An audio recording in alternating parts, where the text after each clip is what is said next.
Most musicians think that rhythm problems come from not counting properly. But you can count everything perfectly well and still feel unstable when you play. And what changed rhythm for me was realizing there was actually three layers happening at once.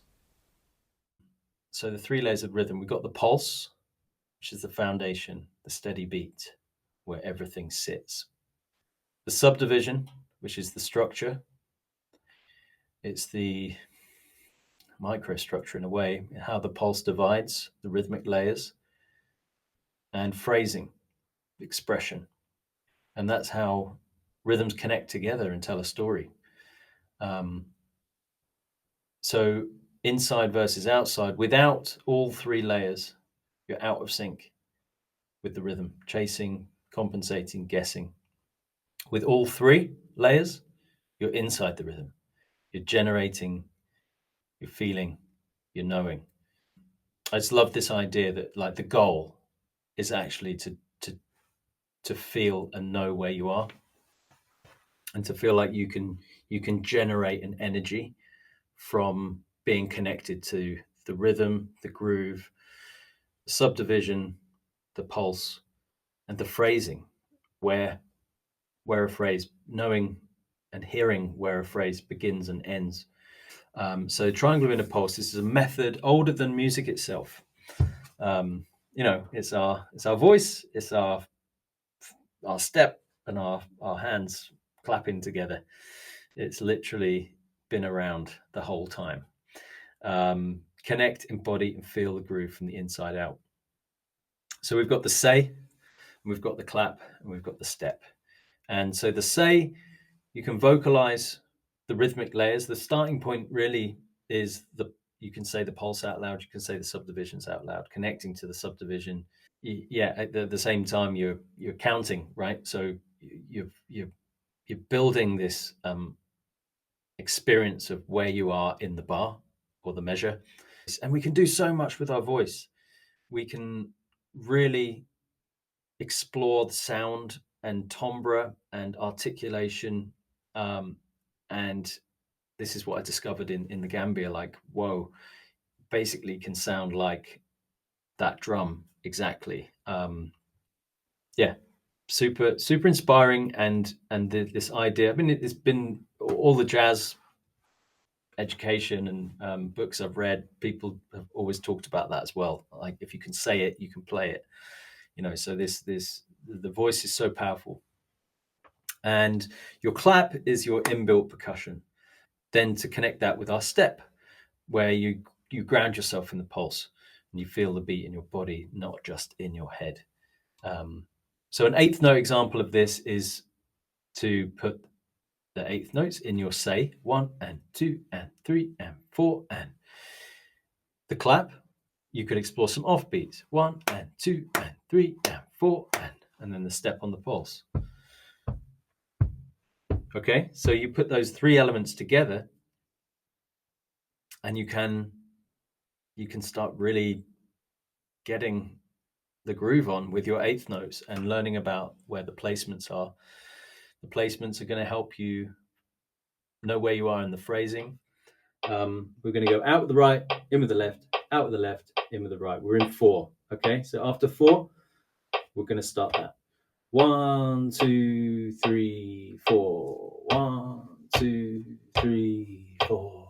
1, 2, and we can keep the say going. Nice long pulses. So we're going to try and just, this is like the starting place, basically, pulse. And we're always going to come back to here, wherever we're working on. We're going to check in with how this actually feels and how it sits, and it will change over time when you work on different things. So the step is kind of clocking 4 beats of the bar, okay? 3, 4. So if you get out, this works great in 4. If you're in 3, you might want to get like a ding on beat 1 or on odd meters. So we'll come in with a long say, and we're just going to clap on the pulse as well, okay? And you can just choose a hand to lead with. and the other hand can be nice and relaxed underneath, and you're kind of clapping downwards,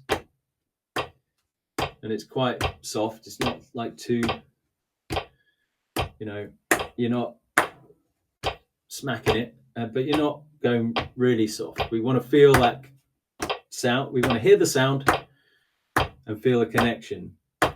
And so between your feet and your clap, your step and your clap, you want to make sure that they're coming down together.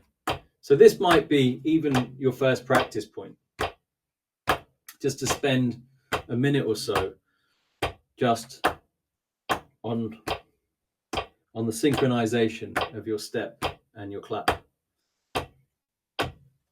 And sometimes adding in the next layer, the voice, can throw this out.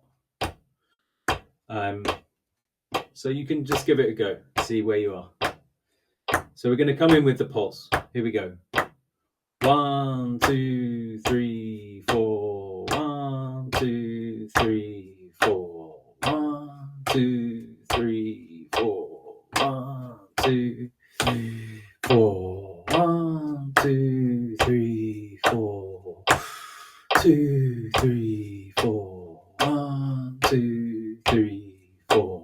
1, 2, 3, 4. 1, 2, 3. Okay, drop the voice. Okay, next time the voice comes in, we're going to try some eighth notes. Okay, here we go. 1 and 2 and 3 and 4 and 1 and 2 and 3 and 4 and 1 and 2 and 4 and 1 and 2 and 3 and 4 and 1 and 2, 3 and 4 and 1 and 2 and 3 and 4 and 1, 2 and 3 and 4. Okay, this time we'll do 4 bars of eights, 4 bars of pulse. 1 and 2, 3 and 4 and 1 and 2 and 3 and 4 and 1, 2 and 3 and 4 and 1 and 2, 3 and 4 and 1, 2, 3, 4. 1, 2, 3, 4. 1, 2, 3, 4. 1, 2, 3, 4. 2 and 3 and 4 and 1 and 2 and 3. So it's nice to introduce these little structures sometimes. If you want to develop rhythm from the inside out instead of just intellectually, then check out Rhythm Skool. The link to the group is in the description below.